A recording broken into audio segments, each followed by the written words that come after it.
Hello बच्चों, let us read this question. This question says nitrates, acetates, chlorates and perchlorates of all metals are water dash. So इस question में हमसे कहा गया है कि जो नाइट्रेट्स, एसिटेट, क्लोरेट और परक्लोरेट होते हैं मेटल्स के, वो कैसे होते हैं. सो इस क्वेश्चन को सॉल्व करने के लिए हमें जो की कॉन्सेप्ट रिक्वायर्ड है वो है कॉन्सेप्ट ऑफ सॉल्ट्स. सो यहाँ पे हम देख सकते हैं कि जो हमारे पास एनायन प्रेजेंट हैं वो डिफरेंट एनायन प्रेजेंट हैं. नाइट्रेट्स यानी कि NO3 माइनस आयन होगा.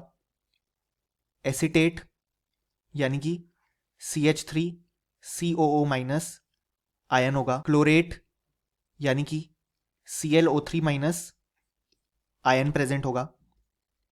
और परक्लोरेट यानी कि ClO4 माइनस आयन प्रेजेंट होगा. अब हमारे पास जब मेटल्स प्रेजेंट होते हैं, जैसे कि फॉर एग्जांपल हम इस केस को समझने के लिए मेटल ले लेते हैं सोडियम. सो हम जानते हैं मेटल कैटायन फॉर्म करते हैं हमारे पास एक इलेक्ट्रॉन लूज करके. तो यहाँ पे मेटल का कैटायन प्रेजेंट होगा और यहाँ पे हमारे पास ये सारे नॉन मेटल के एनायंस प्रेजेंट हैं. तो जब हम इन्हें कंबाइन करेंगे तो हमें रिस्पेक्टिवली मेटल नाइट्रेट, जो कि यहाँ पे हो जाएगा NaNO3, क्योंकि हमने समझने के लिए मेटल अभी सोडियम लिया है. मेटल एसिटेट अगर हम देखेंगे तो वो हो जाएगा हमारे पास CH3COONA.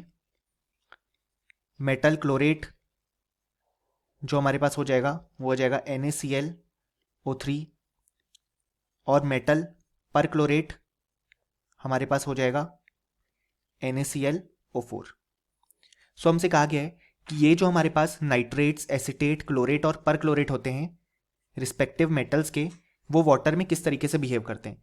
सो हम देख सकते हैं ये चारों जो कंपाउंड हमारे पास फॉर्म हुए वो एक टाइप ऑफ सॉल्ट हैं, क्योंकि हम जानते हैं कि जो सॉल्ट फॉर्म होता है वो कैटायन और एनायन के कॉम्बिनेशन से फॉर्म होता है. सो यहाँ पे अभी हमने देखा कि जो हमारे पास कैटायन है वो है Na+ और एनायन डिफरेंट डिफरेंट दिए हुए हैं एज इन दी क्वेश्चन.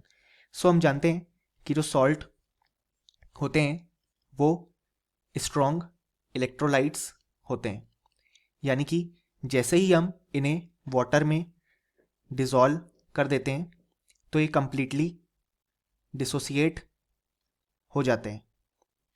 इसी कारण से अगर हमने फॉर एग्जांपल यहाँ पे NaNO3 लिया है तो जब हम इसे वाटर में डालेंगे तो ये अपने आयंस में कंप्लीटली डिसोसिएट हो जाएगा कुछ इस तरीके से. सिमिलरली जो हमारे पास CH3COONA है वो भी अपने आयंस में डिसोसिएट हो जाएगा कुछ इस तरीके से. और जो क्लोरेट है हमारे पास मेटल का वो भी इस तरीके से डिसोसिएट हो जाएगा. और सिमिलरली परक्लोरेट भी अपने रिस्पेक्टिव आयंस में डिसोसिएट हो जाएगा, क्योंकि ये चारों ही सॉल्ट हैं और हम जानते हैं सॉल्ट स्ट्रॉन्ग इलेक्ट्रोलाइट होते हैं. सो क्योंकि ये वाटर में जाते ही कंप्लीटली डिसोसिएट हो जाते हैं तो हम बोल सकते हैं कि ये सारे वाटर सॉल्यूबल इन नेचर होंगे. और यहाँ पे जो हमारे पास ये सॉल्ट्स हैं वो सारे कंप्लीटली डिसोसिएट हो रहे हैं अपने रिस्पेक्टिव आयंस में, क्योंकि हम जानते हैं सॉल्ट स्ट्रॉन्ग इलेक्ट्रोलाइट होता है. सो इसलिए ये जो भी हमारे पास गिवन क्वेश्चन में नाइट्रेट, एसिटेट, क्लोरेट और परक्लोरेट हैं मेटल्स के, वो सारे वाटर सॉल्यूबल हो जाएंगे. सो फाइनली हमें बोल सकते हैं कि इस क्वेश्चन का हमारे पास जो करेक्ट आंसर आ जाएगा वो आ जाएगा soluble. Hope you understood it well. Best of luck.